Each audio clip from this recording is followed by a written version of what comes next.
معزز سامعین و حاضرین،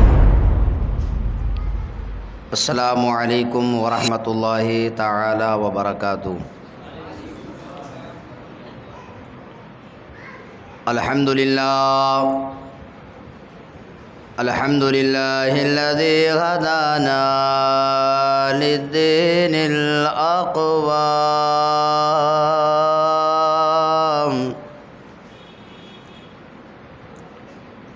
والصلاة والسلام على دافع البلاء والوباء والقحط والمرض والألم،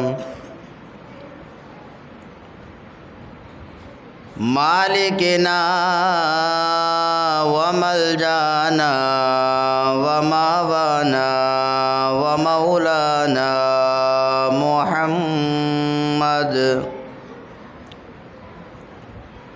مالك رقاب الأمم صاحب الجود والكرم،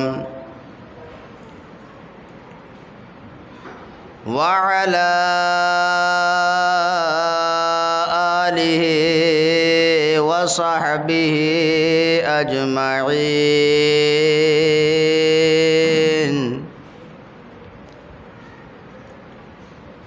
أعوذ بالله من الشيطان الرجيم، بسم الله الرحمن الرحيم۔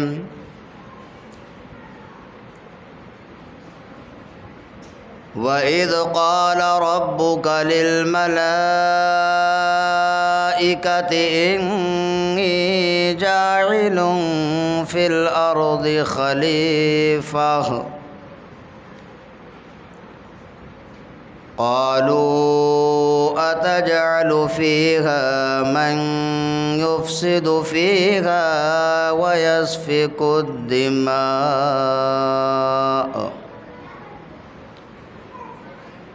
ونحن نسبح بحمدك ونقدس لك، قال إني أعلم ما لا تعلمون،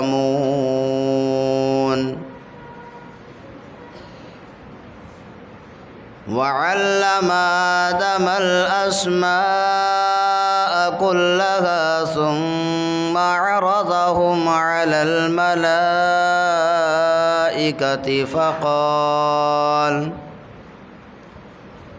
فقال أنبئوني بأسماء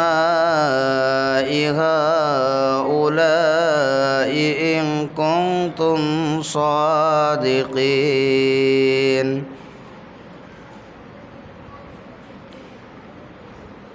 وقال تعالى في مقام آخر: محمد رسول الله، آمنت بالله صدق الله العظيم وصدق رسوله النبي الأمين الكريم، ونحن على ذلك لمن الشاهدين والشاكرين، والحمد لله رب العالمین۔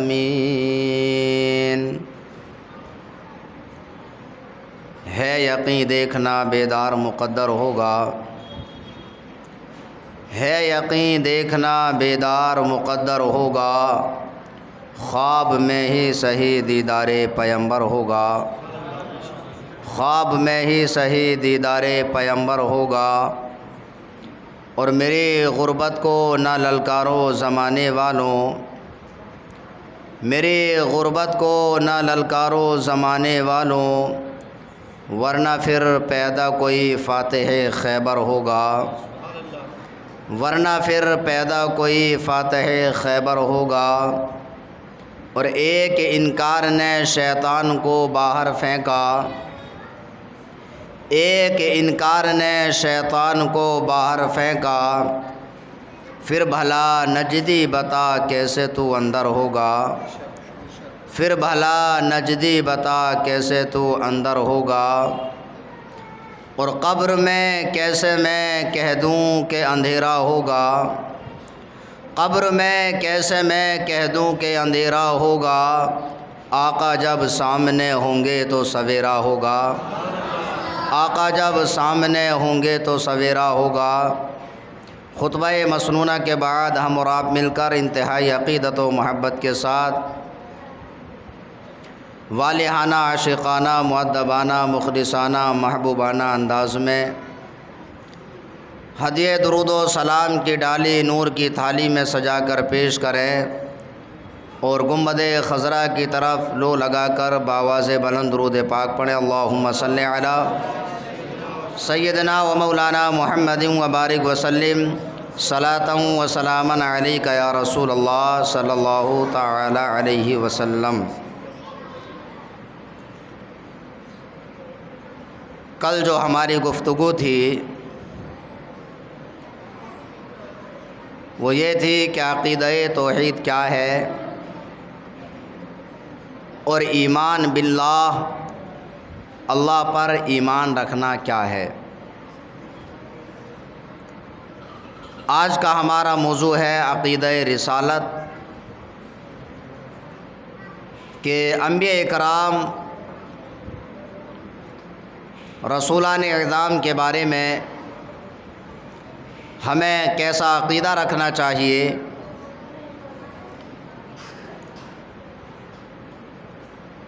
اللہ رب العزت نے قرآن مقدس میں ارشاد فرمایا، محمد الرسول اللہ، محمد صلی اللہ تعالی علیہ وسلم اللہ کے رسول ہیں۔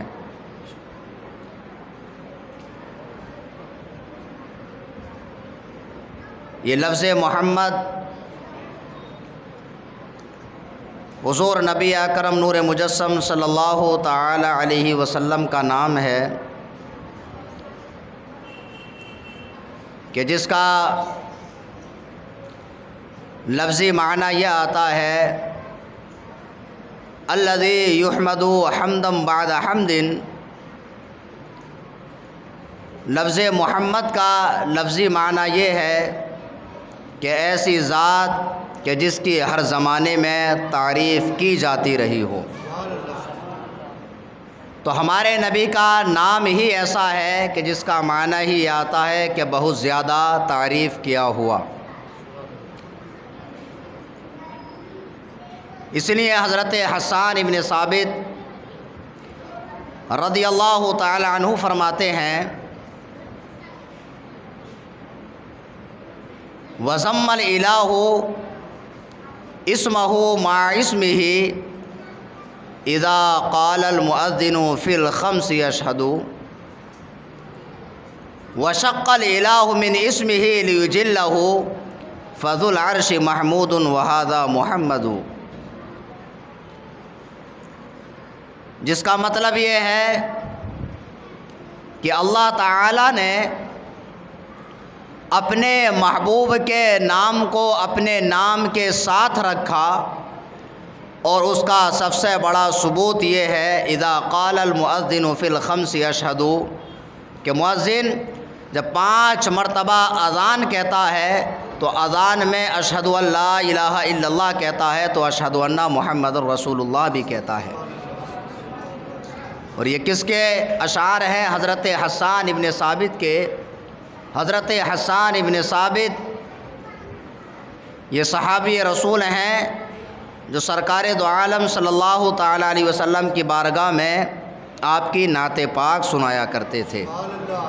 تو پتہ چلا نعت پاک، اور نعت کا مطلب صرف شعر شاعری نہیں آتا ہے، بلکہ ہر وہ کلام، ہر وہ الفاظ کہ جس سے نبی کریم صلی اللہ تعالی علیہ وسلم کی شان بیان کی جائے، اس کو نعت پاک کہا جاتا ہے۔ تو یہ نعت پاک پڑھنا حضرت حسان ابن ثابت کی سنت ہے، اور نبی کی تعریف سننا خود نبی پاک کی سنت ہے۔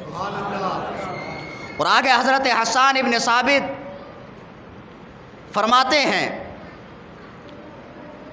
وَشَقَّ الْإِلَٰهُ مِنْ اسْمِهِ لِيُجِلَّهُ، اور اللہ تعالی نے اپنے محبوب کے نام کو اپنے نام سے نکالا، اپنے نام سے مشتق کیا۔ فذو العرش محمود وہذا محمد، اس لیے کہ عرش والے یعنی رب کا نام محمود ہے اور اس کے نام، اس کے محبوب کا نام محمد ہے، اور دونوں الفاظ کا جو مادہ اشتقاق ہے وہ ایک ہے، وہ ہے حمد۔ تو محمود اور محمد یہ ایک ہی لفظ سے مشتق ہیں۔ اللہ تعالیٰ نے اپنے محبوب کے نام کو اپنے نام سے نکالا تاکہ ان کو جلا بخشتا رہے، تاکہ ان کو عزت بخشتا رہے۔ تو یہ محبوب پاک کی شان ہے۔ اور آگے فرماتے ہیں نبی اتانا بعد یاس و فترۃ من الرسل والاوثان فی الارض تعبد، کہ ہمارے نبی ہمارے درمیان ایسے عالم میں تشریف لائے کہ جو زمانہ فطرت تھا، اور زمانہ فطرت اس زمانے کو کہتے ہیں کہ جو زمانہ نبی اور رسول سے خالی ہو، اور اس وقت حضرت عیسیٰ علیہ السلام کو اس روئے زمین سے تشریف لے جائے ہوئے تقریباً 500 سال سے زیادہ کا عرصہ گزر چکا تھا۔ تو ایسے عالم میں سرکار تشریف لائے کہ جس میں بتوں کی زمین پر پوجا کی جاتی تھی، اس کی پرستش کی جاتی تھی۔ تو یہ حضرت حسان ابن ثابت کے الفاظ ہیں۔ تو ہمارے کہنے کا مقصد یہ ہے کہ محمد صلی اللہ تعالیٰ علیہ وسلم اللہ کے رسول ہیں۔ جب کوئی انسان کلمہ طیبہ لا الہ الا اللہ محمد الرسول اللہ پڑھ لیتا ہے تو وہ مسلمان ہو جاتا ہے۔ اور سوال یہ پیدا ہوتا ہے کہ جب کلمہ پڑھنے سے انسان مسلمان ہو گیا تو اس سے تو ان لوگوں کا عقیدہ ثابت ہو گیا جو لوگ یہ کہتے ہیں کہ تمام کلمہ پڑھنے والوں کو ایک ہو جانا چاہیے۔ یہ آپس میں فرقہ پرستی کیسی ہے؟ تو اس کو آپ آسان لفظوں میں سمجھیے کہ کوئی انسان یہ کہے اے انسان تو انسان نہیں ہے، اس کا کیا مطلب ہوا کہ انسان بھی کہہ رہا ہے اور اس کو یہ بھی کہہ رہا ہے تو انسان نہیں ہے، تو یہ لفظ بالکل صحیح نہیں ہو سکتا۔ تو مطلب یہ ہے کہ جب آپ کہتے ہیں کہ محمد صلی اللہ تعالیٰ علیہ وسلم اللہ کے رسول ہیں تو آپ کو یہ جاننا ضروری ہے کہ رسول کسے کہا جاتا ہے۔ اگر کوئی انسان یہ کہتا رہے کہ وہ اللہ کے رسول ہیں، کلمہ بھی پڑھتا رہے، رسول بھی مانتا رہے، لیکن رسول کو رسول مانے اور ان کو ان کی صفات کے ساتھ رسول نہ مانے، وہ انسان مسلمان نہیں ہو سکتا۔ جس طرح کوئی انسان کہے کہ اللہ کے سوا کوئی معبود نہیں، لا الہ الا اللہ، اور اللہ کی کسی صفت کا انکار کرے تو وہ انسان موحد اور توحید پرست نہیں ہو سکتا۔ اسی طرح سے کوئی انسان کہتا رہے محمد الرسول اللہ، وہ رسول بھی کہے اور رسول کی صفات کو نہ مانے تو وہ انسان بھی مسلمان نہیں ہو سکتا۔ تو اب جاننا ہے کہ رسول کسے کہتے ہیں۔ رسول یہ تمام کے تمام بشر ہوتے ہیں، تو اس کا مطلب یہ ہے کہ رسول اور نبی جتنے ہوئے ہیں وہ تمام کے تمام نوع انسان میں سے ہیں، اور تمام کے تمام رسول، تمام کے تمام نبی جو ہیں وہ انسانوں میں سے ہیں۔ اور رسول یہ جو درجہ ہے یہ فرشتوں میں بھی پایا جاتا ہے، لیکن نبی وہ تمام کے تمام انبیاء کرام وہ انسانوں میں سے ہوئے تو تمام کے تمام بشر ہیں، اتنا یاد رکھیے۔ اور جو نبی ہوتا ہے وہ اپنی صفات کے ساتھ متصف ہوتا ہے۔ اگر نبی کی کسی بھی صفت کا انکار کر دیا جائے یا نبی کی تعظیم کی جگہ ان کی توہین کی جائے تو وہ انسان کتنا ہی کلمہ پڑھتا رہے تو اس کا یہ کلمہ پڑھنا صحیح اور درست نہیں ہے، اس لیے کہ جب اس نے رسول کو رسول کہہ دیا تو اسے رسول اس کی صفات کے ساتھ ماننا پڑے گا۔ اگر کسی ایک صفت کو بھی خارج کرتا ہے تو اس انسان کا یہ کلمہ پڑھنا نہیں ہے۔ ایک طرف وہ زبان سے پڑھ بھی رہا ہے اور دوسری طرف اپنی زبان سے انکار بھی کر رہا ہے۔ اب رسول کسے کہتے ہیں یہ سمجھنا ضروری ہے۔ تو رسول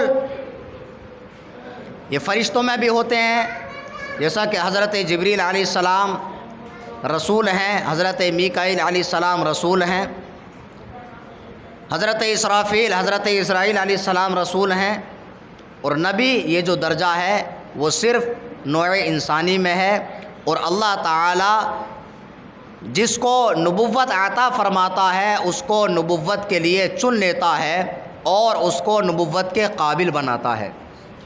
اب کوئی انسان یہ عقیدہ رکھے کہ انسان اپنی عبادت کے ذریعے اپنی قابلیت کے ذریعے نبی بن سکتا ہے تو وہ انسان کافر ہے، اس لیے کہ کوئی انسان اپنی کوشش سے نبی نہیں بن سکتا، بلکہ نبی وہ ہوتا ہے کہ جس کو رب تبارک و تعالی نبی بناتا ہے۔ اور نبی ہر وقت نبی ہوتا ہے، ایسا نہیں ہو سکتا کہ کوئی انسان یہ عقیدہ رکھ لے کہ نبی کی نبوت کو سلب کیا جا سکتا ہے، کہ اس نبی سے اس کی نبوت کو دور کر دیا جائے، ایسا نہیں ہو سکتا۔ جو نبی ہے وہ نبی ہی رہتا ہے اور قیامت تک نبی رہے گا، اور تمام کے تمام انبیاء کرام گناہوں سے معصوم ہوتے ہیں۔ یہ عقیدہ بھی رکھنا ضروری ہے انبیاء کرام کے تعلق سے کہ ہر نبی ہر طرح کے گناہ صغائر و کبائر سے پاک ہوتے ہیں۔ اگر کوئی انسان کسی نبی کے بارے میں یہ عقیدہ رکھے کہ اس نبی نے گناہ کیا تو وہ انسان بھی مسلمان نہیں ہے، اس لیے کہ تمام انبیاء کرام کا معصوم ہونا ضروری ہے، اور ان پر یہ اعتقاد رکھنا ضروری ہے کہ وہ معصوم ہیں۔ اور معصوم کا مطلب یہ ہوتا ہے کہ وہ ہر طرح کے ان سے گناہ سرزد ہونا یہ محال ہے۔ اب بات رہی بہت سارے اولیاء کرام، وہ بھی ان سے بھی گناہ صادر نہیں ہوتے، تو اولیاء کرام جو ہیں وہ گناہوں سے محفوظ ہیں، ان کو محفوظ عن الخطا کہا جاتا ہے، ان کو معصوم عن الخطا نہیں کہا جا سکتا۔ یعنی اولیاء کرام گناہوں سے محفوظ ہوتے ہیں، اگرچہ اولیاء کرام سے بھی کوئی گناہ نہیں ہوتا، لیکن اگر کوئی گناہ ان سے ہو جائے تو یہ محال بھی نہیں ہے، لیکن انبیاء کرام سے گناہ سرزد ہونا یہ محال ہے۔ اب آئیے چلتے ہیں، یہ عقیدہ میں کیوں بیان کر رہا ہوں، اس لیے کہ جب ہم قرآن پڑھتے ہیں تو ہم کو اتنی عربی نہیں آتی کہ قرآن کا ترجمہ ہم خود لگا سکیں، ہم کسی نہ کسی کا اردو میں ترجمہ پڑھتے ہیں۔ اب دیکھیے انبیاء کرام کے بارے میں یہ عقیدہ رکھنا بھی ضروری ہے کہ ہر نبی نے جو پیغام اللہ تعالیٰ نے ان کو پہنچانے کے لیے دیا، انہوں نے تمام کے تمام پیغامات اپنی امت تک پہنچائے۔ اب اگر کوئی عقیدہ رکھے کہ کسی نبی نے وہ پیغام لوگوں کے ڈر سے نہیں پہنچایا ہے، کسی ایک پیغام کو بچا کر کے رکھ لیا، وہ انسان بھی مسلمان نہیں ہو سکتا، وہ کافر ہے۔ یعنی تمام کے تمام انبیاء کرام نے جو پیغام اللہ تعالیٰ نے ان کو دیے، وہ تمام کے تمام پیغامات اپنی امتوں تک پہنچائے۔ تو یہ عقیدہ رکھنا کہ کوئی پیغام امت تک نہیں پہنچایا یہ بھی کفر ہے۔ اسی طرح سے ہر نبی کی تعظیم اور توقیر کرنا یہ ہمارے عقیدے میں شامل ہے۔ اگر کسی نبی کی کوئی انسان ادنا سی توہین کر دے تو چاہے وہ کتنا ہی کلمہ پڑھے وہ انسان بھی مسلمان نہیں ہو سکتا، یہ کفر ہے۔ اور ہر نبی امور تبلیغیہ میں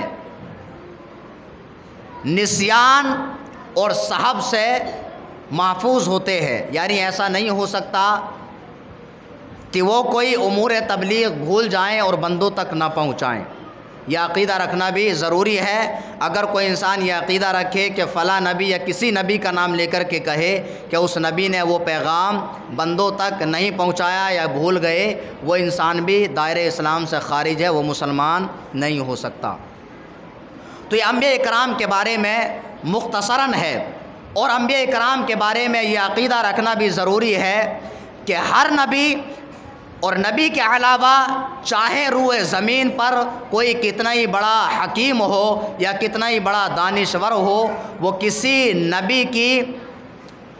نبی کے علم کے مقابلے میں اس کا علم کروڑہا درجہ جو ہے وہ ادنا ہے، اور اس کا علم جو ہے انبیاء کرام کے یا کسی نبی کے کروڑ درجے کے برابر تک بھی نہیں پہنچ سکتا۔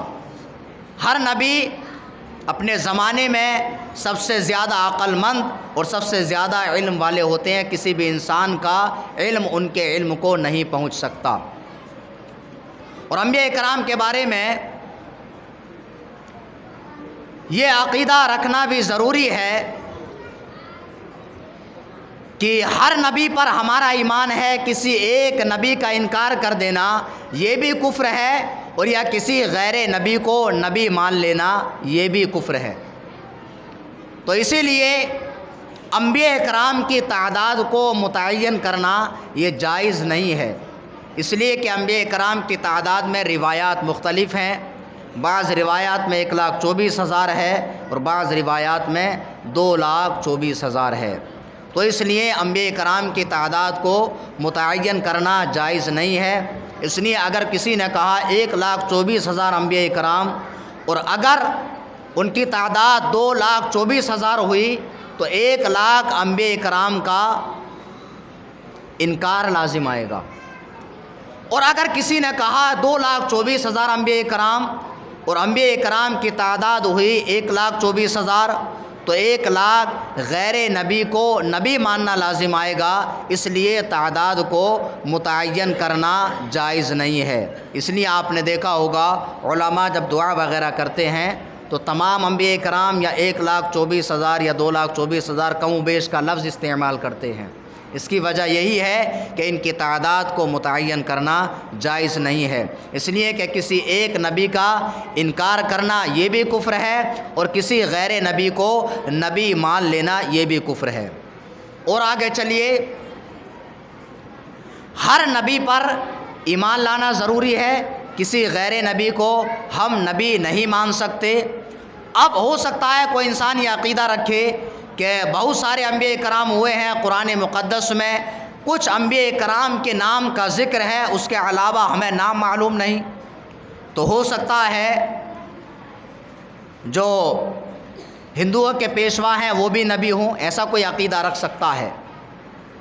تو دیکھیے، کسی کو نبی ماننے کے لیے قرآن اور حدیث سے ثبوت چاہیے، اور ان کے پیشواؤں کے بارے میں قرآن اور حدیث میں کوئی ثبوت نہیں ملتا، اس لیے ہم انہیں نبی نہیں مان سکتے اور نبی نہیں کہہ سکتے۔ اگر کوئی انسان ان کو نبی مانتا ہے یا نبی کہتا ہے، وہ انسان بھی مسلمان نہیں ہو سکتا۔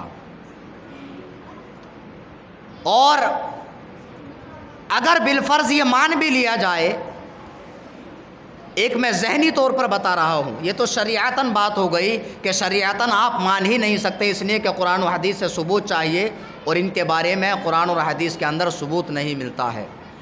اور اگر مان بھی لیا جائے کہ جن کا نام لے کر یہ ان کو نبی مانتے ہیں، یا اپنی بھاشا میں ان کو رشی کہتے ہیں یا منی کہتے ہیں،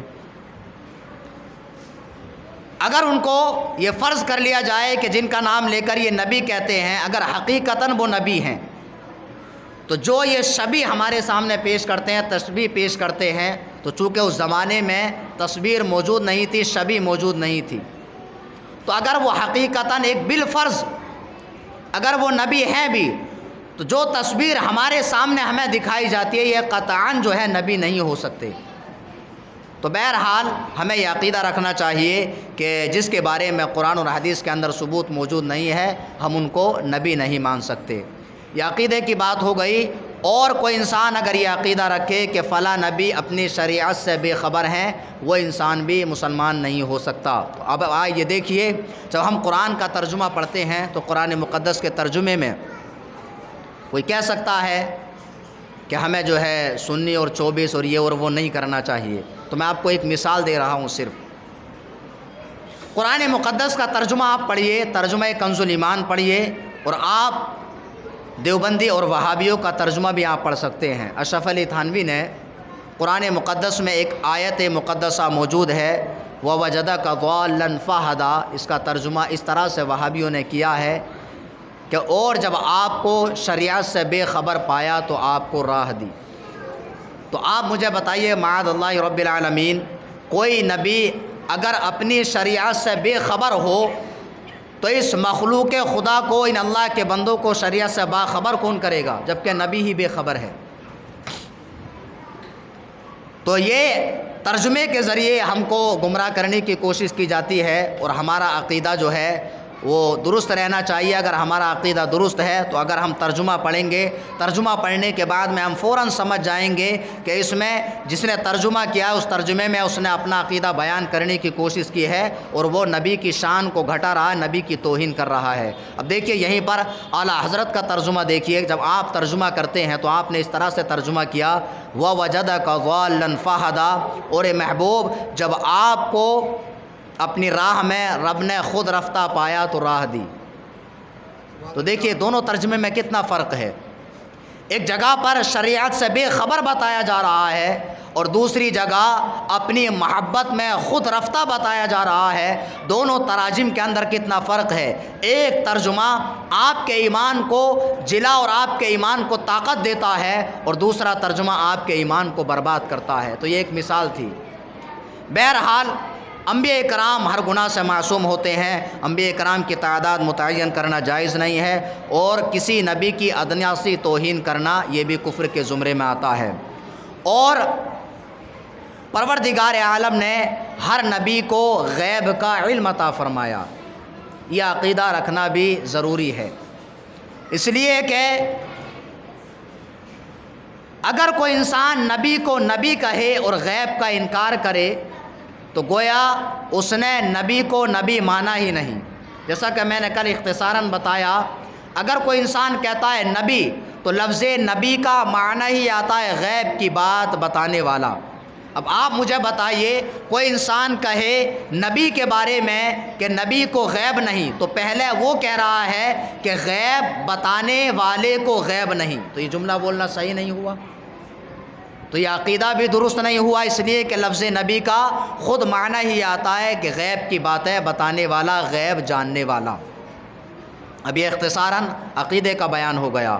اسی طرح سے پروردگار عالم نے ہر نبی کو معجزات اور کمالات عطا فرمائے۔ ہر نبی کو اللہ تعالیٰ نے معجزات اور کمالات عطا فرمائے، اور ہر نبی کو پروردگار عالم نے ایسا علم عطا فرمایا، ایسا علم عطا فرمایا کہ پوری مخلوق میں غیر نبی کو ویسا علم نہیں عطا فرمایا۔ جیسا کہ پروردگار عالم نے قرآن مقدس میں خود ارشاد فرمایا، اور انبیاء کرام کا علم اتنا وسیع ہے کہ انبیاء کرام کے علم کو فرشتوں کا علم بھی نہیں پہنچ سکتا، یہ انبیاء کرام کی شان ہے۔ اللہ تبارک و تعالی نے جب حضرت آدم علیہ الصلاۃ والسلام کو پیدا فرمایا تو پیدا فرمانے سے پہلے پروردگار عالم نے فرشتوں سے مشورہ کیا اور ارشاد فرمایا کہ جس کو قرآن مقدس نے بیان فرمایا، وَإِذْ قَالَ رَبُّكَ لِلْمَلَائِكَةِ إِنِّي جَاعِلٌ فِي الْأَرْضِ خَلِيفَةً، اور اے محبوب یاد کرو، اور آپ قرآن کی ایک ایک آیت پر غور کیجئے۔ اللہ تعالیٰ نے ارشاد فرمایا وَإِذْ قَالَ رَبُّكَ، اے محبوب یاد کیجئے، اور یہ پروردگار عالم نے کب فرمایا؟ کہ ابھی حضرت آدم علیہ الصلاۃ والسلام کو روئے زمین پر بھیجا نہیں، ابھی جو ہے نسل انسانی کی ابتدا نہیں ہوئی ہے، اس سے پہلے پروردگار عالم نے فرشتوں سے فرمایا کہ میں روئے زمین پر اپنا نائب بھیجنے والا ہوں، اپنا نائب بنانے والا ہوں، اپنا خلیفہ بنانے والا ہوں۔ اور اپنے محبوب سے کہا جا رہا ہے اور محبوب یاد کرو۔ اب آپ دیکھیے یاد کرو کیوں فرمایا؟ یہ لفظ تب بولا جاتا ہے کہ جب کوئی واقعہ آپ نے دیکھا ہو، اپنی آنکھوں سے مشاہدہ کیا ہو، تو صرف وَإِذْ جو یہ لفظ قرآن میں آیا ہے یہی سرکار دو عالم صلی اللہ تعالیٰ علیہ وسلم کے علم غیب پر دلالت کرتا ہے۔ دوسری آیات کو چھوڑیے، بہت ساری آیات میں ذکر ہے۔ بہرحال پروردگار عالم نے فرشتوں سے ذکر کیا کہ اور اے محبوب یاد کرو میں روئے زمین پر اپنا خلیفہ بنانے والا ہوں۔ تو فرشتوں نے رب کی بارگاہ میں عرض کی اتجعل فیہا من یفسد فیہا ویسفک الدماء، کہ پروردگار عالم تو روئے زمین میں ایسے شخص کو اپنا خلیفہ بنائے گا جو زمین میں فساد برپا کرے اور خوریزیاں کرے۔ وَنَحْنُ نُسَبِّحُ بِحَمْدِكَ وَنُقَدِّسُ لَكَ، اے پروردگار عالم ہم تیری تسبیح اور تیری تقدیس بیان کرتے ہیں، تیری پاکی بیان کرتے ہیں۔ تو رب تبارک و تعالی نے ارشاد فرمایا انی اعلم ما لا تعلمون، اے فرشتو جو میں جانتا ہوں تم نہیں جانتے۔ یہ جو فرشتوں نے کہا کہ تو اس کو اپنا خلیفہ بنائے گا جو زمین میں فساد برپا کرے اور خوریزیاں کرے، تو ہو سکتا ہے کہ کوئی بد عقیدہ اس سے یہ عقیدہ نکال لے کہ دیکھو آدم علیہ الصلوۃ والسلام کے بارے میں فرشتوں نے یہ کہہ دیا کہ خوریزیاں کریں گے۔ تو یہاں پر مفسرین اکرام بیان فرماتے ہیں کہ یہ فرشتوں کا کہنا اس وجہ سے تھا کہ فرشتوں نے زمین کی حقیقت کو دیکھا، مٹی کی حقیقت کو دیکھا، تو اس کے ذریعے جان لیا کہ اس کے اندر خوریزیاں اور فساد کرنے کی صلاحیت ہے۔ تو فرشتوں نے یہ دیکھ کر کے رب کی بارگاہ میں عرض کی کہ اس کو خلیفہ بنائے گا جو زمین کے اندر فساد برپا کرے اور خوریزیاں کرے۔ اور اس سے مطلب یہ تھا کہ اس سے مراد ہم اور آپ تھے، یعنی عام لوگ تھے کہ عام لوگ جس طرح سے زمین پر خوریزیاں اور فساد برپا کرتے ہیں، ورنہ حضرت آدم علیہ الصلوۃ والسلام اللہ کے نبی ہیں، وہ ہر طرح کے فساد اور خوریزیوں سے پاک ہیں۔ اور آگے سنیے اللہ تبارک و تعالی نے ارشاد فرمایا وَعَلَّمَ آدَمَ الْأَسْمَاءَ كُلَّهَا ثُمَّ عَرَضَهُمْ عَلَى الْمَلَائِكَةِ، اللہ تعالیٰ نے حضرت آدم علیہ الصلوۃ والسلام کو تمام اشیاء کے نام سکھا دیے، تمام اشیاء کے نام سکھا دیے۔ یہاں پر مفسرین اکرام بیان فرماتے ہیں وَعَلَّمَ آدَمَ الْأَسْمَاءَ كُلَّهَا، یعنی تمام چیزوں کے نام سکھا دیے۔ مفسرین اکرام بیان فرماتے ہیں کہ حضرت آدم علیہ الصلوۃ والسلام ہر چیز کا نام جانتے ہیں، ہر شے کا نام جانتے ہیں۔ اور مفسرین اکرام بیان فرماتے ہیں کہ اللہ تعالی نے حضرت آدم علیہ الصلوۃ والسلام کو 7 لاکھ زبانوں کا علم عطا فرمایا۔ کتنی زبانوں کا؟ 7 لاکھ زبانوں کا۔ اور اس روئے زمین پر اس وقت اگر تمام زبانوں کا جائزہ لیا جائے تو وہ ممکن ہے کچھ ہزار تک پہنچ جائے، لاکھ تک بھی نہیں پہنچ سکتی۔ اور حضرت آدم علیہ الصلوۃ والسلام کو اللہ تعالیٰ نے 7 لاکھ زبانوں کا علم عطا فرمایا۔ تو اس سے پتہ کیا چلا کہ جو نبی ہوتا ہے وہ کمال اور خوبی کا جامع ہوتا ہے، پروردگار عالم اسی کو نبی بناتا ہے۔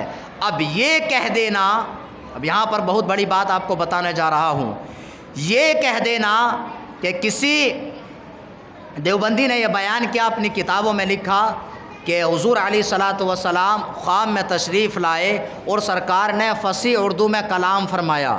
ان سے پوچھا گیا یا رسول اللہ آپ کو اردو کہاں سے آ گئی؟ تو سرکار نے فرمایا کہ اردو جب سے میرا تعلق دارالعلوم دیوبند سے ہوا ہے مجھے اردو آ گئی۔ تو یہ عقیدہ رکھنا کہاں تک صحیح اور درست ہے؟ ہمارا یہ عقیدہ ہے، سرکار نے ارشاد فرمایا من رآنی فی المنام فقد رآنی حقا، جس نے مجھے خواب میں دیکھا اس نے حقیقتاً مجھے ہی دیکھا۔ سرکار اگر کسی کے خواب میں تشریف لاتے ہیں تو اس نے واقعی خواب میں سرکار کو دیکھا، لیکن یہ بات الگ ہے جو بیان کر رہا ہے وہ اپنے بیان میں کتنا سچا اور کتنا جھوٹا ہے۔ اگر وہی انسان اگر سرکار کو اس طرح سے بیان کر دیتا کہ سرکار میرے خواب میں تشریف لائے اور مجھے فصیح اردو بولنا سکھا گئے تو اس سے اس کی شان بڑھ جاتی، لیکن اس نے سرکار دو عالم صلی اللہ تعالیٰ علیہ وسلم کی توہین کی کہ سرکار نے دیوبند سے اردو کو سیکھا ہے۔ یہ عقیدہ رکھنا بالکل صحیح اور درست نہیں ہے، جبکہ پروردگار عالم نے حضرت آدم علیہ الصلوۃ والسلام کو 7 لاکھ زبانوں کا علم عطا فرمایا، انہی زبانوں میں سے ایک اردو زبان بھی ہے، اور سرکار دو عالم صلی اللہ تعالیٰ علیہ وسلم کو تو پروردگار عالم نے ایسا علم عطا فرمایا، ایسا علم عطا فرمایا جو کائنات میں کسی کو عطا نہیں فرمایا۔ تو سرکار دو عالم صلی اللہ تعالیٰ علیہ وسلم ہر چیز کا نام بھی جانتے ہیں اور ہر بھاشا کو بھی سرکار دو عالم صلی اللہ تعالیٰ علیہ وسلم جانتے ہیں۔ سرکار کسی بھاشا کو کسی سے سیکھنے کے لیے محتاج نہیں ہے، اور آپ احادیث کا مطالعہ کیجئے تو آپ کو پتہ چلے گا کہ سنن ابو داؤد کے اندر جب میں نے ایک حدیث پاک کو پڑھا تو اس حدیث پاک میں ایک لفظ آیا سماسرہ۔ تو سماسرہ یہ عربی زبان کا لفظ نہیں ہے، تو جس طرح سے ہمیں سمجھ میں نہیں آیا اسی طرح سے صحابہ کرام سرکار کی بارگاہ میں بیٹھے ہوئے تھے، سرکار سے عرض کی کہ یا رسول اللہ صلی اللہ تعالیٰ علیہ وسلم سماسرہ کا معنی کیا ہے؟ تو اب جو لوگ کہتے ہیں کہ سرکار اردو نہیں جانتے تھے یا فلاں بھاشا نہیں جانتے تھے، فلاں زبان نہیں جانتے تھے، سرکار نے فرمایا کہ سماسرہ یہ تاجر کو کہا جاتا ہے۔ تو اس سے جب آپ احادیث پڑھیں گے تو بکثرت ایسے الفاظ آپ کو ملیں گے کہ جن الفاظ کو سرکار کی بارگاہ میں کسی نے آ کر کے بیان کیا، سرکار نے سمجھ لیا۔ بہت سارے اعرابی سرکار کی بارگاہ میں آتے تھے اور سوالات کرتے تھے، سرکار ان کے سوالات کا جواب دیتے تھے۔ سرکار نے کبھی یہ ارشاد نہیں فرمایا یا ابو بکر صدیق یا سلمان فارسی سنو یہ کیا کہہ رہے ہیں اور ترجمہ کر کے بتاؤ۔ تو یہ تمام چیزیں اور تمام احادیث کریمہ اس بات پر شاہد ہے کہ سرکار دو عالم صلی اللہ تعالیٰ علیہ وسلم کو پروردگار عالم نے تمام زبانوں کا علم عطا فرمایا، اور سرکار دو عالم صلی اللہ تعالیٰ علیہ وسلم ہر زبان سے بھی باخبر ہیں اور ہر احوال سے بھی باخبر ہیں، جیسا کہ سرکار دو عالم صلی اللہ تعالیٰ علیہ وسلم نے ارشاد فرمایا، اور پروردگار عالم نے ہر نبی کو کمال اور خوبی والا بنایا۔ آپ دیکھیے بہت سارے لوگ کہہ دیتے ہیں کہ نبی جو ہیں وہ ایک چودھری کی طرح ہیں یا نبی بڑے بھائی کی طرح ہیں۔ میں عقیدہ نبوت اور عقیدہ رسالت بیان کر رہا ہوں۔ آپ قرآن کو پڑھیے، ہر نبی کمال اور خوبی والے ہیں، اور پروردگار عالم نے انبیاء کرام میں بعض کو بعض پر فضیلت عطا فرمائی، جیسا کہ اللہ تعالیٰ نے خود ارشاد فرمایا تلک الرسل فضلنا بعضهم علی بعض، کہ اللہ تعالیٰ نے انبیاء کرام میں بعض کو بعض پر فضیلت عطا فرمائی، اور اس فضیلت میں سرکار دو عالم صلی اللہ تعالیٰ علیہ وسلم کا مقام اور مرتبہ سب سے ارفع و اعلیٰ ہے۔ اس کے بعد میں سب سے افضل و اعلیٰ حضرت ابراہیم علیہ الصلوۃ والسلام ہیں، اس کے بعد میں حضرت موسیٰ کلیم اللہ علیہ الصلوۃ والسلام، اس کے بعد میں حضرت عیسیٰ علیہ الصلوۃ والسلام، پھر حضرت نوح علیہ الصلوۃ والسلام، اور ان پانچوں انبیاء کرام کو، پانچوں رسولان اعظام کو اولو العزم کہا جاتا ہے۔ اور اس کے بعد میں تمام انبیاء کرام ہیں، اور انبیاء کرام کے سامنے چاہے کوئی کتنا ہی بڑا ولی ہو، چاہے صحابی ہو، وہ کسی نبی کے درجے کے برابر نہیں ہو سکتا۔ اگر کوئی انسان کسی ولی کے بارے میں یہ عقیدہ رکھے کہ وہ نبی سے بڑھ کر ہیں یا نبی کے برابر ہیں، وہ انسان مسلمان نہیں ہو سکتا۔ اس لیے ہم حضرت ابو بکر صدیق رضی اللہ تعالیٰ عنہ کو افضل الخلق بعد الانبیاء کہتے ہیں، یعنی انبیاء کرام کے بعد میں سب سے بڑا مقام اور مرتبہ حضرت ابو بکر صدیق کا ہے۔ لیکن اس کا مطلب یہ نہیں کہ کسی نبی کے برابر ہے، انبیاء کرام کے بعد میں۔ تو یہ عقیدے کی بات ہو گئی۔ اب جو لوگ کہتے ہیں کہ نبی ہماری طرح ہیں، ان کو غور کرنا چاہیے، قرآن مقدس کو پڑھو۔ حضرت سلیمان علیہ الصلاۃ والسلام اولو العزم پیغمبران اعظام میں سے نہیں ہیں، ان کا درجہ ان 5 انبیاء کرام کے بعد میں آتا ہے۔ حضرت سلیمان علیہ الصلاۃ والسلام کو رب تبارک و تعالیٰ نے یہ طاقت عطا فرمائی۔ ہماری سماعت ایک محدود ہے، ہم جہاں تک سن سکتے ہیں وہیں تک سن سکتے ہیں، اس سے زیادہ ہمارے کان نہیں سن سکتے۔ حضرت سلیمان علیہ الصلاۃ والسلام کا لشکر، جب آپ اپنے لشکر کے ساتھ میں چلتے ہیں تو آپ کے کا جب لشکر چلتا ہے تو چیٹی یہ اعلان کرتی ہے، سورہ نمل ہے 19واں پارہ ہے، قالت نملۃ یا ایھا النمل ادخلوا مساکنکم لا یحطمنکم سلیمان وجنودہ وہم لا یشعرون۔ چیٹی اعلان کرتی ہے اور کہتی ہے، یا ایھا النمل ادخلوا مساکنکم، اے چیٹیوں اپنے اپنے بلوں میں گھس جاؤ، اس لیے کہ سلیمان علیہ الصلاۃ والسلام اور ان کا قافلہ کہیں اپنے پیروں سے تمہیں روند نہ ڈالے اور ان کو شعور بھی نہ ہو۔ چیٹی نے یہ اعلان اپنے گروہ میں کیا۔ حضرت سلیمان علیہ الصلاۃ والسلام ابھی کئی میل کے فاصلے پر ہیں، قرآن مقدس گواہ ہے، فتبسم ضاحکا من قولها۔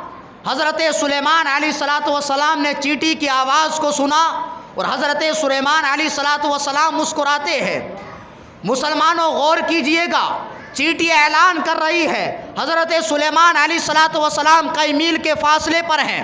حضرت سلیمان علیہ الصلاۃ والسلام نے چیٹی کی آواز کو سن لیا تو اس سے کیا پتہ چلا؟ ہماری سماعت اور ہے اور انبیاء کرام کی سماعت اور ہے۔ جب حضرت سلیمان علیہ الصلاۃ والسلام کی سماعت کا یہ عالم ہے تو سرکار دو عالم صلی اللہ تعالیٰ علیہ وسلم کی سماعت کا کیا عالم ہوگا؟ تبھی تو سیدی سرکار اعلیٰ حضرت فرماتے ہیں، دور و نزدیک کے سننے والے وہ کان لالے کرامت پہ لاکھوں سلام۔ ہم یہاں سے پکاریں وہاں وہ سنیں، مصطفیٰ کی سماعت پہ لاکھوں سلام۔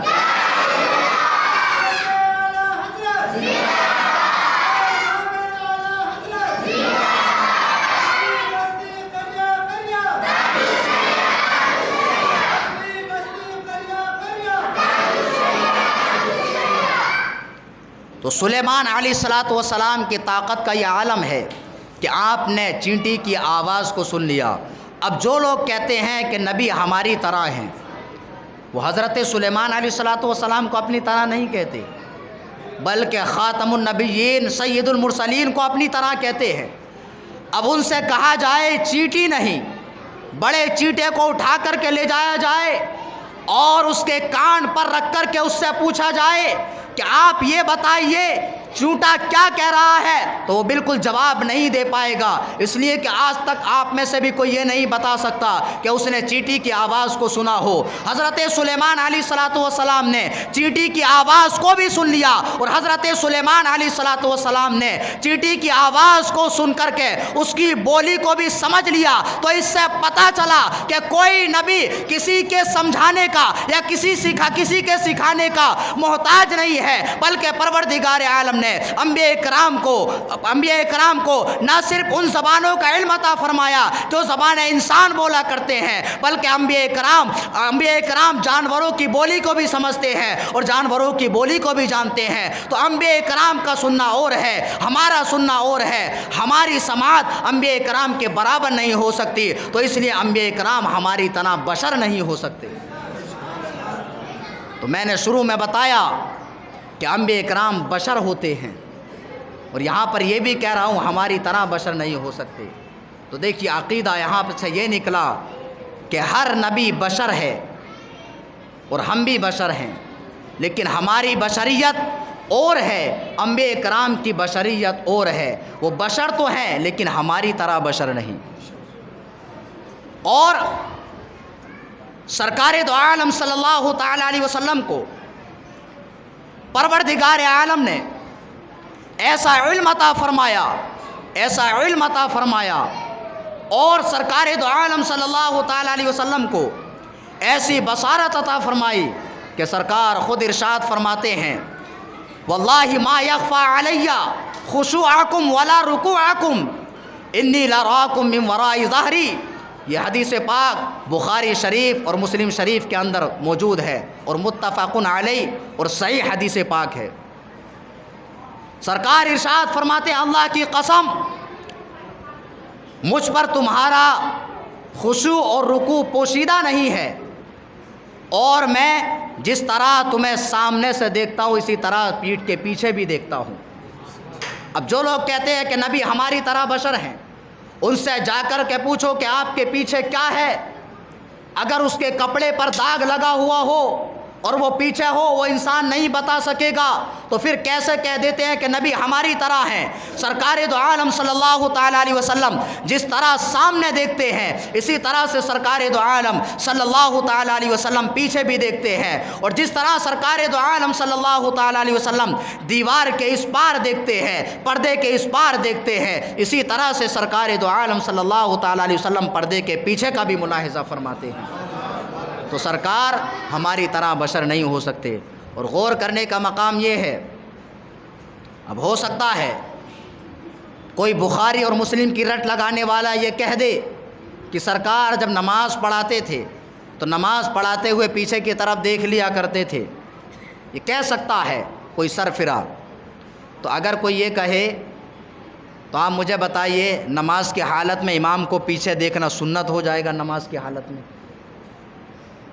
جبکہ سنت کوئی بھی نہیں مانتا۔ دوسرا یہ سرکار نے ارشاد فرمایا ما یخفی علی خشوعکم، مجھ پر تمہارا خشوع پوشیدہ نہیں ہے، تمہارا رکوع بھی پوشیدہ نہیں ہے۔ خشوع کس کو کہتے ہیں معلوم ہے؟ خشوع کا مطلب ہوتا ہے کہ جب انسان کوئی عبادت کرتا ہے تو اس کے دل کی جو کیفیت ہوتی ہے، دل جمعی اور خلوص کے ساتھ میں کوئی عبادت کرتا ہے اس کو خشوع کہا جاتا ہے، اور یہ دل کی ایک کیفیت ہے، اور دل کی کیفیت کوئی دوسرا انسان اس کے برابر میں نہیں بلکہ اس سے چپک کر کے کھڑا ہو، اس سے چمٹ کر کھڑا ہو تب بھی اندازہ نہیں لگا سکتا کہ اس کے دل میں کیا ہے۔ تو سرکار صلی اللہ تعالی علیہ وسلم جب آپ کے دل کے خشوع کو جانتے ہیں اور دل کے اندر کسی کے دل کے اندر کیا ہے یہ ایک پوشیدہ چیز ہے تو دوسرا انسان اندازہ نہیں لگا سکتا، تو یہ سرکار کے علم غیب پر بھی دلالت کرتا ہے۔ اور اب کسی ملا جی کو لا کر کے کھڑا کیا جائے اور اس سے پوچھا جائے کہ آپ مجھے بتائیے میرے دل میں کیا ہے، وہ نہیں بتا سکے گا، پھر آپ اس کو جواب دیجئے گا کہ نبی یہ پاک تو دل کے خشوع اور خضوع کو بھی جانتے ہیں اور آپ دل کی کیفیت اور دل کی دھڑکن کو نہیں سمجھ سکتے، تو آپ نبی کی طرح کیسے ہو سکتے ہیں؟ تو ہمارا عقیدہ ثابت ہو گیا کہ نبی پاک صلی اللہ تعالی علیہ وسلم اور ہے، اور ہمارا جو ہے ہمارا دیکھنا اور ہے، اور نبی پاک کا دیکھنا اور ہے۔ نبی پاک دل کے خشوع کو بھی دیکھ کر کے جان لیتے ہیں، اور سرکار ظاہری اسباب کو بھی جانتے ہیں، اور ہم صرف ظاہری اسباب کو سمجھ سکتے ہیں لیکن کسی کے دل کا حال ہم معلوم نہیں کر سکتے۔ تو ہمارا دیکھنا اور ہوا اور نبی کا دیکھنا اور ہوا۔ اب آگے چلیے، حضرت عیسیٰ علیہ الصلاۃ والسلام، کچھ لوگ معجزات کا انکار کرتے ہیں، کمالات کا انکار کرتے ہیں، اپنی طرح کہتے ہیں۔ میں قرآن سے آپ کو ثبوت دے رہا ہوں کہ اللہ تعالیٰ نے انبیاء کرام کو اتنی بڑی شان عطا فرمائی۔ حضرت سلیمان علیہ الصلاۃ والسلام کو لے لیجئے۔ حضرت سلیمان علیہ الصلاۃ والسلام جب اپنے تخت کو حکم دیتے تو تخت ہوا میں اڑا کرتا تھا، نہ اس کے اندر کوئی انجن تھا اور صرف تخت تھا، اور تخت کو جب حکم دیتے تو حکم دے کر کے تخت اڑنے لگتا، اور جب حضرت سلیمان علیہ الصلاۃ والسلام تخت کو اترنے کا حکم دیتے تو تخت اتر جاتا۔ تو اس سے کیا پتہ چلا کہ پروردگار عالم جس کو نبی بناتا ہے اس کو اختیار بھی عطا فرماتا ہے، جیسا کہ حضرت سلیمان علیہ الصلاۃ والسلام کا ہواؤں پر اختیار تھا۔ اب آئیے دیکھتے ہیں، حضرت عیسیٰ علیہ الصلاۃ والسلام اولو العزم پیغمبر ہیں، اور آج تک کوئی بھی چاہے اپنی طرح بشر کہے یا انبیاء کرام کی تنقیص کرے یا انبیاء کرام کی توہین کرے، کوئی ایسا انسان نہیں ہو سکتا جو مردے کو زندہ کر دے۔ آج تک کوئی ڈاکٹر یا کوئی حکیم ایسا نہیں ہوا ہے جو کسی مادر زاد اندھے کو بینائی والا بنا دے، یا جس کو برس کی بیماری ہو اس برس کی بیماری کو دور کر دے۔ اللہ تعالیٰ نے حضرت عیسیٰ علیہ السلام کو یہ معجزہ عطا فرمایا کہ حضرت عیسیٰ علیہ السلام اللہ کے حکم سے مردے کو زندہ کر دیا کرتے. وَأُبْرِئُ الْأَكْمَحَ وَالْأَبْرَصَ وَأُحْيِي الْمَوْتَى بِإِذْنِ اللَّهِ کہ حضرت عیسیٰ علیہ السلام مادر زاد اندھے کو بینائی والا بنا دیتے اور برس کی بیماری والے پر اگر ہاتھ لگاتے تو وہ صحت یاب ہو جاتا. اور حضرت عیسیٰ علیہ السلام اگر مردے کو اشارہ فرماتے وہ تو مردہ زندہ ہو جایا کرتا. تو یہ حضرت عیسیٰ علیہ السلام کا معجزہ ہے. اب آئیے چلتے ہیں حضرت موسیٰ علیہ السلام. یہ بھی قرآن سے ثابت ہے. فَاضْرِب بِعَصَاكَ الْحَجَرَ فَانفَجَرَتْ مِنْهُ اثْنَتَا عَشْرَةَ عَيْنًا. حضرت موسیٰ کلیم اللہ علیہ السلام جب پتھر پر لاٹھی مارتے تو پتھر سے پانی کا چشمہ جاری ہو جاتا. اور وہ عصائے مبارک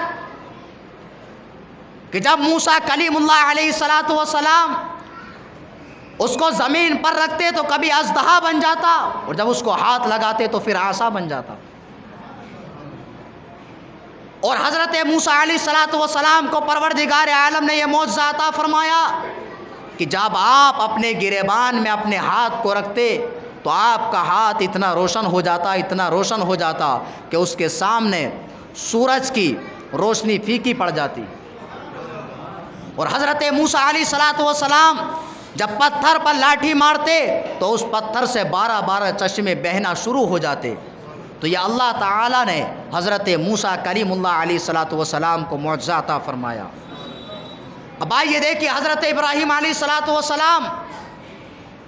اللہ تعالیٰ نے حضرت ابراہیم علیہ السلام کو یہ معجزہ عطا فرمایا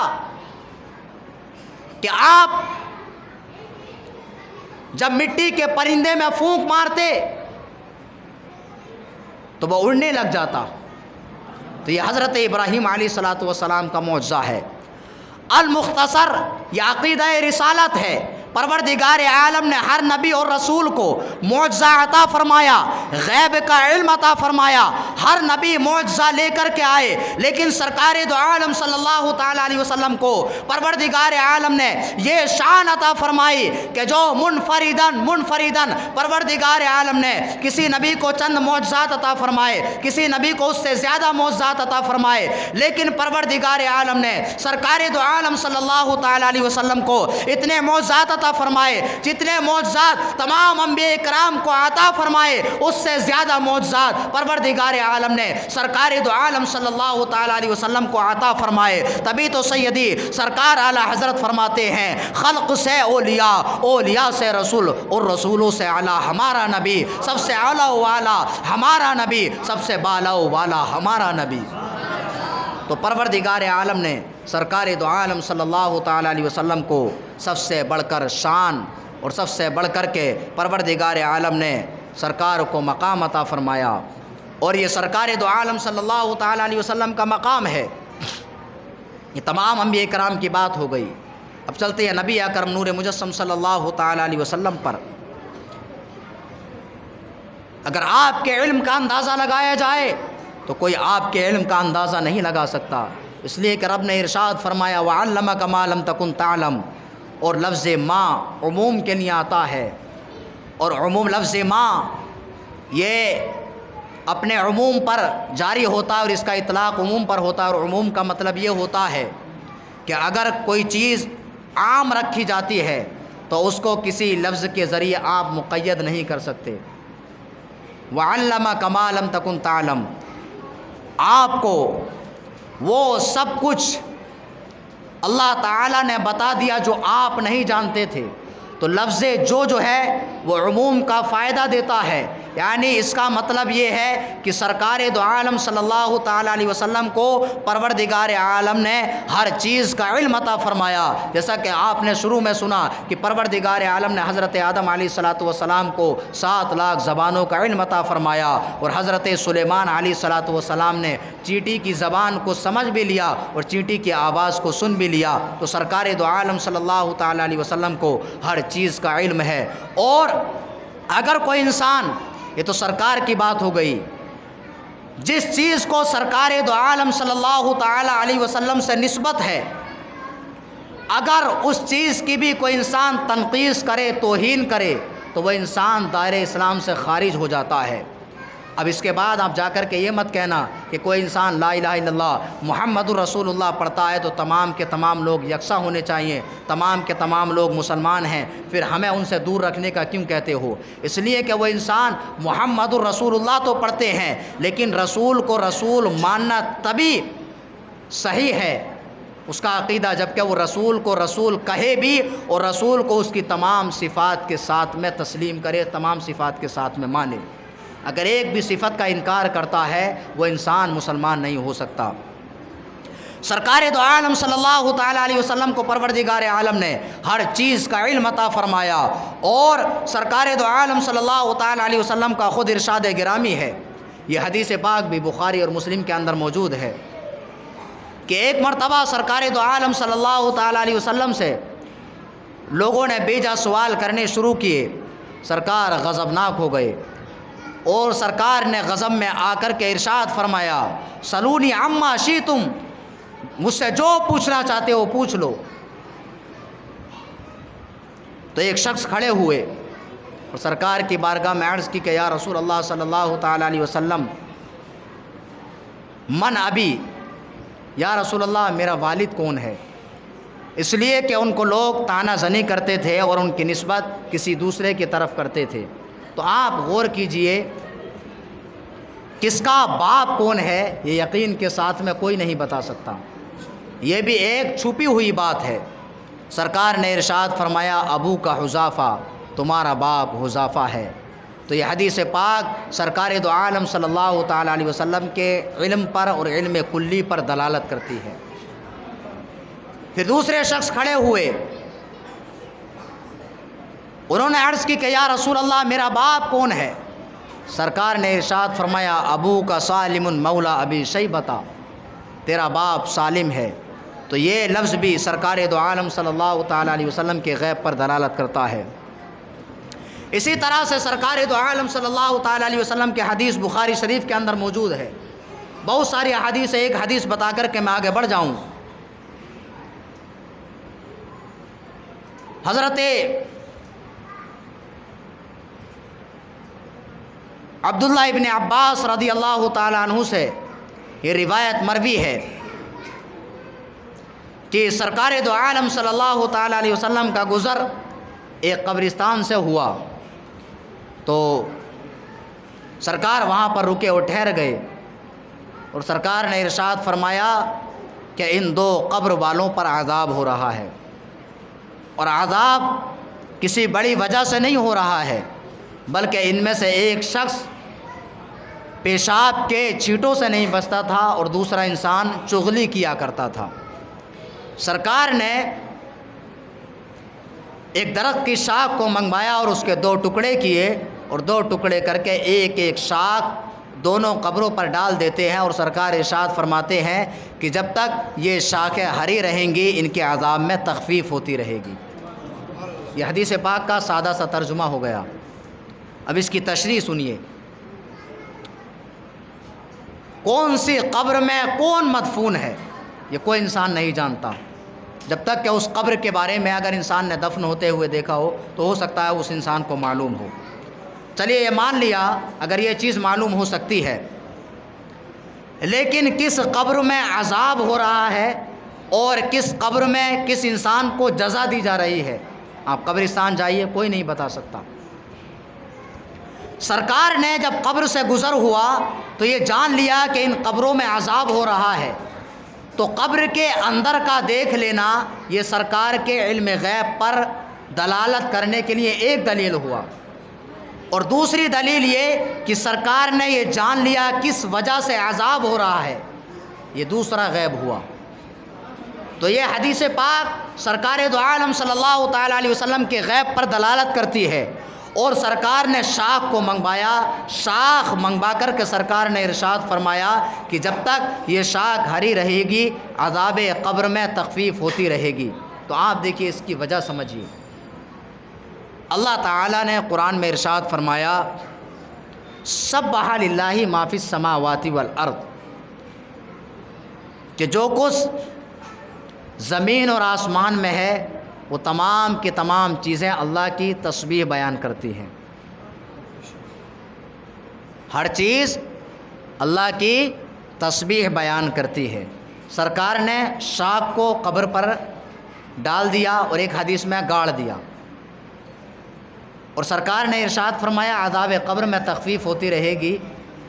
تو یہ کیوں فرمایا، اس کی وجہ کیا ہے؟ ہو سکتا ہے کوئی کہے کہ سرکار نے ارشاد فرما دیا اس لیے تخفیف ہوتی رہے گی، تو یہ بھی ہمارا عقیدہ ہے کہ سرکار جو فرما دیں وہ ہو جاتا ہے، یہ سرکار کا اختیار ہوا۔ لیکن اس کی وجہ یہ ہے کہ ہر چیز زمین و آسمان میں اللہ کی تسبیح بیان کرتی ہے، تو ہر چیز میں شاخیں بھی ہیں۔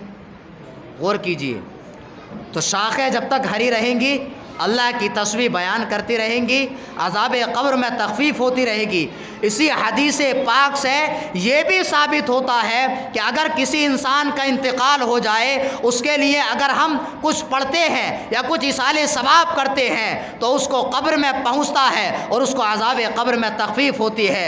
اب اگر کوئی انسان کہتا ہے کہ اگر تم کچھ پڑھتے ہو یہ قبر میں نہیں پہنچتا ہے، اس کا یہ عقیدہ اس حدیث پاک کے خلاف ہے، اس لیے کہ جب قبر پر شاخیں سرکار گاڑ دیتے ہیں، جب تک وہ ہری رہیں عذاب قبر میں تخفیف ہوتی رہے، تو تخفیف تسبیح پڑھنے کی وجہ سے ہے۔ جب کوئی سنی مسلمان پڑھتا ہے تو پڑھ کر کے ایصال ثواب کرتا ہے، ایصال ثواب پہنچتا ہے اور عذاب قبر میں تخفیف بھی ہوتی ہے۔ اسی حدیث پاک سے یہ بھی ثابت ہو گیا۔ تو اس حدیث سے سرکار کا علم غیب بھی ثابت ہوا اور ایصال ثواب کرنا بھی ثابت ہو گیا۔ اور آگے چلیے، سرکار کا اختیار، جو نبی اور رسول ہوتے ہیں پروردگار عالم انہیں اختیار بھی عطا فرماتا ہے۔ حضرت ابو ہریرہ رضی اللہ تعالیٰ عنہ کا نام آپ بار بار سنتے ہیں،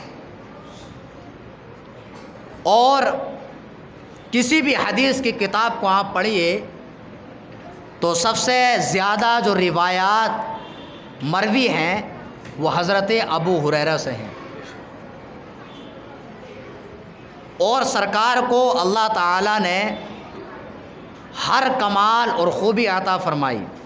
اب اس کا مطلب یہ نہیں ہے کہ دین کا علم لینا ہے تو سرکار سے لو، اور اگر آپ کو کوئی بیماری ہے تو اس کے لیے کسی دوسری جگہ جاؤ، بلکہ سرکار بیماری کا علاج بھی فرماتے ہیں، اور سرکار سے صحابہ کرام ہر چیز کا سوال کرتے تھے۔ حضرت ابو ہریرہ سے یہ روایت ہے، حضرت ابو ہریرہ فرماتے ہیں کہ میں نے سرکار کی بارگاہ میں شکایت کی کہ یا رسول اللہ، میں آپ سے بہت ساری حدیثیں سنتا ہوں لیکن بھول جاتا ہوں۔ کیا فرماتے ہیں حضرت ابو ہریرہ کہ میں آپ سے بہت ساری احادیث سنتا ہوں لیکن بھول جاتا ہوں۔ حضرت ابو ہریرہ کہ جن سے بہت ساری روایات ہیں، تو اگر یہیں تک حدیث پڑھتے ہیں تو اس کا مطلب تو یہ ہونا چاہیے کہ حضرت ابو ہریرہ سے روایات بہت کم ہونا چاہیے، کیونکہ وہ بھول جاتے تھے۔ لیکن آگے سنیے، سرکار نے ارشاد فرمایا ابو ہریرہ اپنی چادر کو زمین پر پھیلا دو۔ ابسط رداء کا، اے ابو ہریرہ اپنی چادر کو زمین پر پھیلا دو۔ حضرت ابو ہریرہ نے اپنی چادر کو زمین پر پھیلا دیا۔ سرکار نے اپنے ہاتھ کا لب بنایا اور خالی لب اس چادر میں انڈیل دیتے ہیں، اور حضرت ابو ہریرہ رضی اللہ تعالیٰ عنہ سے فرماتے ہیں ابو ہریرہ اب اس چادر کو لپیٹ لو، تو حضرت ابو ہریرہ نے اس چادر کو لپیٹ لیا اور چادر کو لپیٹ کر کے اپنے سینے سے لگا لیا۔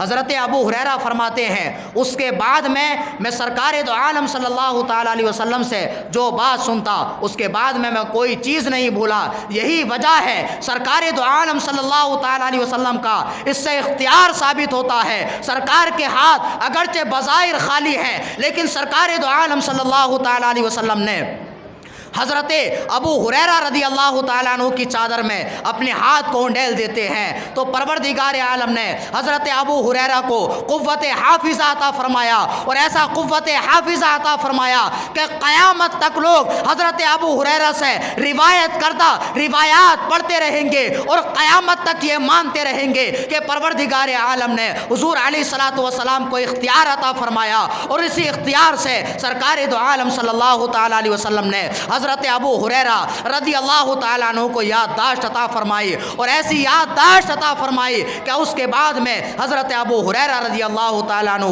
بہت ساری روایات کو روایت کرتے ہیں، اور جس کو لوگ قیامت تک پڑھتے رہیں گے اور حضرت ابو ہریرہ کو یاد کرتے رہیں گے۔ تو اور اس حدیث پاک سے یہ بھی پتہ چلتا ہے کہ صحابہ کرام کا بھی عقیدہ ہے کہ اللہ تعالیٰ نے حضور کو اختیار عطا فرمایا، ورنہ حضرت ابو ہریرہ کو کہاں جانا چاہیے؟ کسی ڈاکٹر کے پاس جاتے، کسی حکیم کے پاس جاتے کہ میرا حافظہ کمزور ہے، مجھے دوائی دے دیجئے۔ تو اس سے پتہ چلا کہ صحابہ کرام کا بھی عقیدہ ہے کہ سرکار عطا فرمانے والے ہیں، دین لینا ہے سرکار عطا فرمائیں گے، اگر کسی بیماری کا علاج لینا ہے سرکار عطا فرمائیں گے۔ اسی طرح سے ایک جنگ کے میدان میں حضرت قتادہ رضی اللہ تعالیٰ عنہ کو دشمن کا ایک تیر لگتا ہے، جس تیر سے آپ کی آنکھ نکل کر کے باہر آ جاتی ہے۔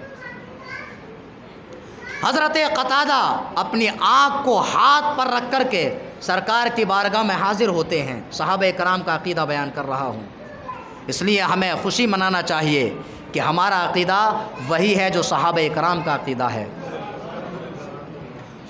حضرت قتادہ سرکار کی بارگاہ میں حاضر ہوتے ہیں اور عرض کرتے ہیں کہ یا رسول اللہ، میری آنکھ تیر سے باہر آ گئی ہے، میری آنکھ کو صحیح اور درست فرما دیجئے۔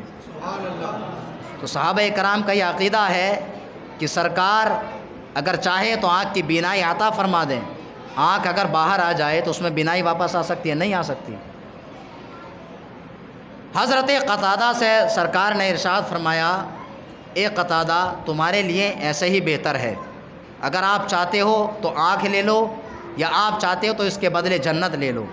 تو حضرت قتادہ کیونکہ صحابی رسول ہیں، اور صحابی رسول بے وقوف نہیں ہو سکتے، وہ چالاک ہوتے ہیں، وہ صحابی ہیں، کوئی وہابی نہیں ہے جو بے وقوف ہوں۔ حضرت قتادہ نے سرکار کی بارگاہ میں عرض کی کہ یا رسول اللہ صلی اللہ تعالیٰ علیہ وسلم، اور ان کا عقیدہ بھی سنیے، آنکھ میرے کہنے سے لوٹا دیجئے، یا رسول اللہ جنت اپنے کرم سے عطا فرما دیجئے۔ حضرت قتادہ نے یہ نہیں کہا آنکھ کو بھی نہیں چھوڑا، جنت کو بھی نہیں چھوڑا۔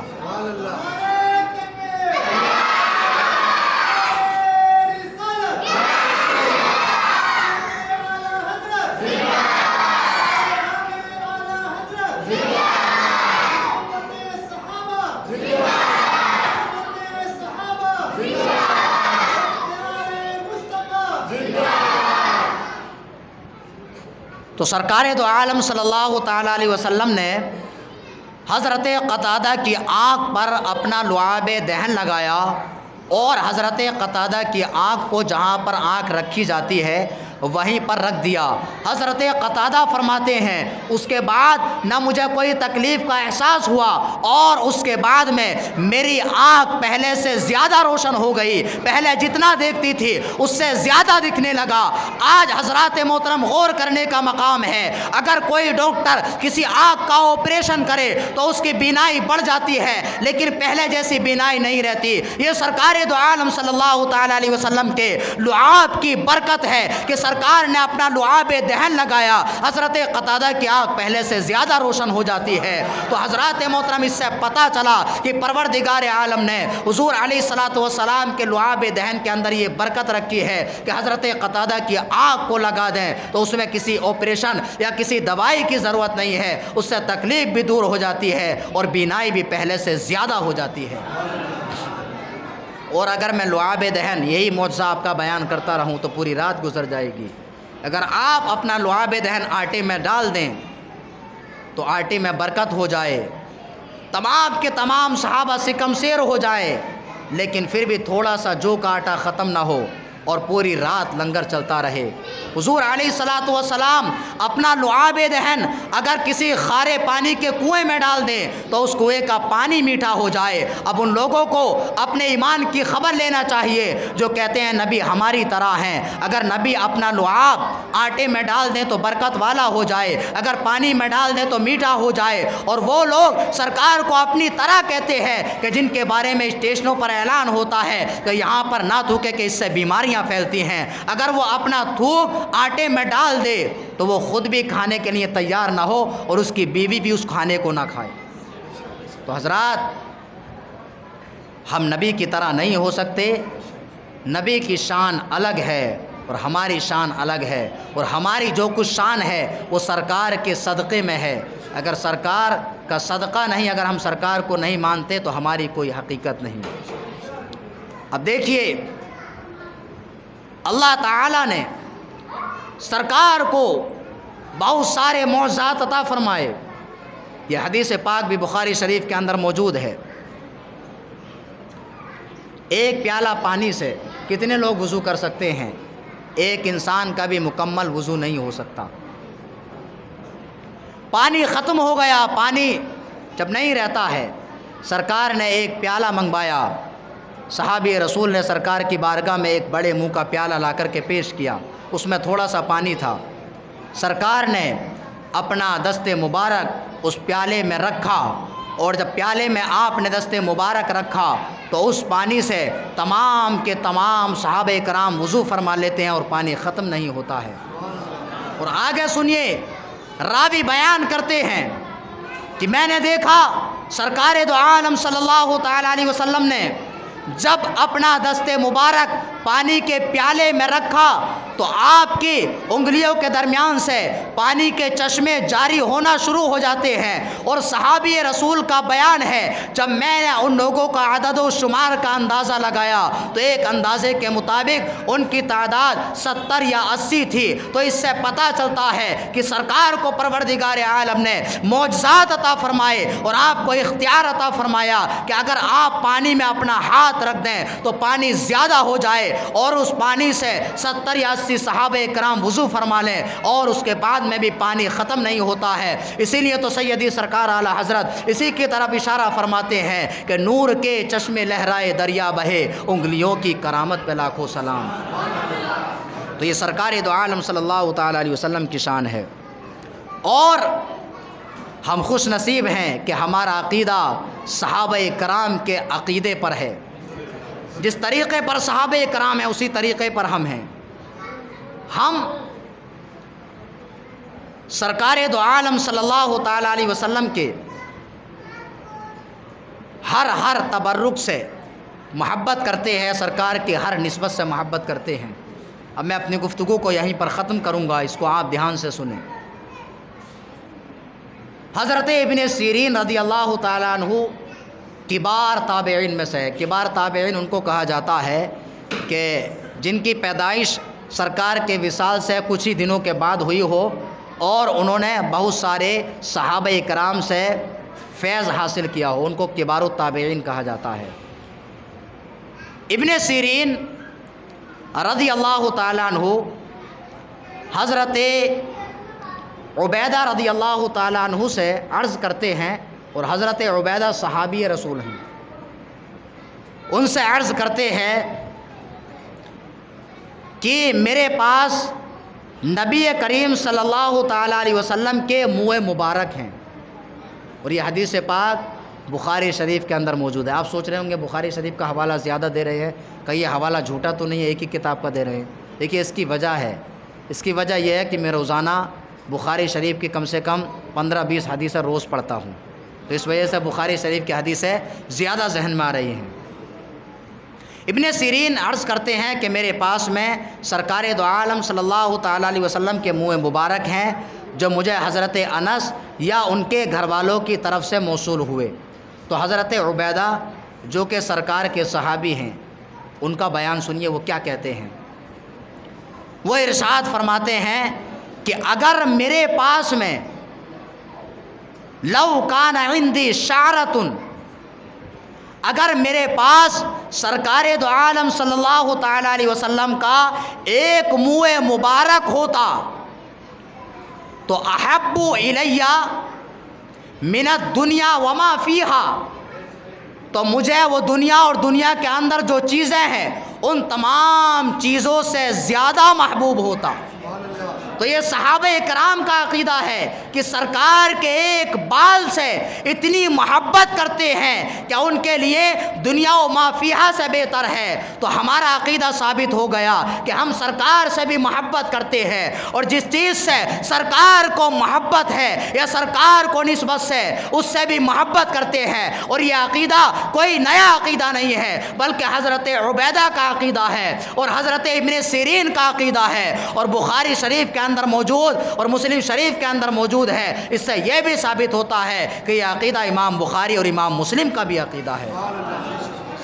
اور دیکھیے حضرت خالد بن ولید کا نام آپ نے بارہا سنا ہوگا۔ جب منہ مبارک کی بات آ گئی تو ان کا واقعہ بتا کر کے میں اپنی گفتگو کو ختم کر دوں۔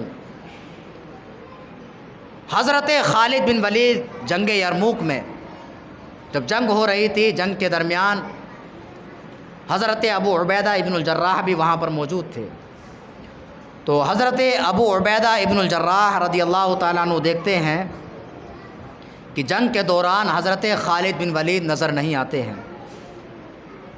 حضرت خالد بن ولید کے حضرت ابو عبیدہ ابن الجراح بڑے پکے دوست تھے، آپ کے ساتھی تھے۔ حضرت ابو عبیدہ ابن الجراح نے جب دیکھا تو آپ پریشان ہو جاتے ہیں، اور آپ نے جہاں پر جنگ ہو رہی تھی اور جہاں پر گھماسان مچا ہوا تھا اپنے گھوڑے کو دوڑاتے ہیں اور دیکھتے ہیں تو حضرت خالد بن ولید نظر نہیں آئے۔ آپ کو آپ کا گھوڑا نظر آ گیا اور آپ نے دیکھا کہ آپ کا گھوڑا خالی ہے۔ حضرت ابو عبیدہ ابن الجراح گھبرا جاتے ہیں اور سوچنے لگتے ہیں کہ حضرت خالد بن ولید کا گھوڑا اس کی پیٹھ خالی ہے۔ یہاں تک کہ حضرت ابو عبیدہ ابن الجراح اس گھوڑے کے پاس پہنچ جاتے ہیں۔ جب آپ گھوڑے کے پاس پہنچتے ہیں تو کیا دیکھتے ہیں کہ حضرت خالد بن ولید پر آپ کی نظر پڑ جاتی ہے۔ تو حضرت خالد بن ولید کو دیکھا تو حضرت خالد بن ولید وہاں پر کسی چیز کو تلاش کر رہے ہیں۔ تو ابو عبیدہ ابن الجراح نے حضرت خالد بن ولید سے کہا، یا ابا سلیمان ماذا تفعل انت، یا ابو سلیمان کیا کر رہے ہو؟ یہاں پر دشمن حملہ کر رہے ہیں اور آپ کیا تلاش کر رہے ہو؟ تو حضرت خالد بن ولید نے حضرت ابو عبیدہ ابن الجراح سے کہا کہ میری ٹوپی گم ہو گئی ہے، میں اسے تلاش کر رہا ہوں۔ تو حضرت ابو عبیدہ ابن الجراح نے کہا، ایک معمولی ٹوپی کے لیے اور آپ اپنی جان کو خطرے میں ڈالے ہوئے ہیں؟ تو حضرت خالد بن ولید رضی اللہ تعالیٰ عنہ نے فرمایا کہ یہ ٹوپی کوئی معمولی ٹوپی نہیں ہے، بلکہ یہ وہ ٹوپی ہے کہ جس ٹوپی کے اندر سرکار دو عالم صلی اللہ تعالیٰ علیہ وسلم نے جب حضرت ابو طلحہ کو اپنے منہ مبارک عطا فرمائے تو جب حضرت ابو طلحہ سرکار کے منہ مبارک تقسیم کر رہے تھے تو وہاں سے میں نے چند منہ مبارک کو لے لیا تھا اور ان منہ مبارک کو برکت کے لیے اپنی ٹوپی میں سل لیا ہے۔ اے ابو عبیدہ، انہی منہ مبارک کی برکت ہے کہ جن منہ مبارک کی برکت سے میں نے ہر جنگ کے اندر فتح یابی حاصل کی ہے۔ تو اس سے کیا پتہ چلا کہ سرکار کے منہ مبارک سے برکت حاصل کرنا یہ کوئی نیا طریقہ نہیں ہے، بلکہ حضرت خالد بن ولید کا بھی طریقہ ہے۔ اور عقیدہ درست ہو، اگر دل کے اندر خلوص ہو تو پروردگار عالم منہ مبارک کی برکت سے بڑی بڑی جنگوں کو فتح بھی عطا فرماتا ہے۔ تو حضرت خالد بن ولید کا بھی عقیدہ ہے کہ آپ حضور علیہ الصلاۃ والسلام کی نسبت تک سے محبت کرتے ہیں۔ جب یہ بال سے اتنی محبت کرتے ہیں کہ ایک منہ مبارک ان کے لیے دنیا اور دنیا کی ہر چیز سے زیادہ محبوب ہے، تو سرکار سے محبت کا عالم کیا ہوگا۔ حضرات محترم، یہ مختصراً عقیدہ توحید تھا۔ پروردگار عالم کی بارگاہ میں دعا ہے کہ پروردگار عالم ہم تمام کو عمل کی توفیق عطا فرمائے، پروردگار عالم ہمارے ایمان اور عقیدے کی حفاظت فرمائے۔ وآخر دعوانا ان الحمد للہ رب العالمین۔ السلام علیکم ورحمۃ اللہ وبرکاتہ۔